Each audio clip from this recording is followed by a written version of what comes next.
La SPE, en pratique, comment ça marche? Elle est réservée à 10 professions. Son objet social, ça sera l'exercice en commun de l'une ou plusieurs de ces professions, à partir du moment où j'ai un associé qui exerce cette profession à l'intérieur ou à l'extérieur de la société.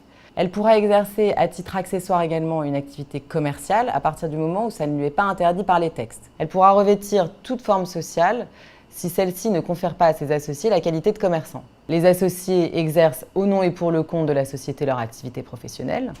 Et à partir du moment où ils cessent d'exercer cette activité, ils seront exclus de droit. Puisque la SPE, à la différence de d'autres formes sociales, est une société d'exerçants.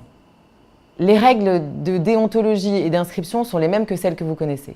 Il y a des règles particulières en matière de comptabilité, puisque chacune des professions devra tenir une comptabilité qui est distincte, les unes des autres. Il y a 2 pièges à éviter essentiels dans la SPE. Le premier, vis-à-vis du client, il y aura une obligation de transparence renforcée, puisque le client devra être informé via un contrat écrit de l'ensemble des professions qui sont exercées à l'intérieur de la société. Il devra également être informé de la circularisation des informations qu'il a données aux professionnels qu'il a rencontrés. Le principe étant que, sauf à ce que le secret professionnel ait été levé par le client, les associés entre eux y sont tenus. Entre associés, il sera nécessaire de fixer dans un pacte à minima les conditions d'entrée et de sortie des associés et les conditions d'exercice de leur activité. Le principe étant de déterminer à l'avance si les associés doivent exercer à titre exclusif ou non à l'intérieur de la société.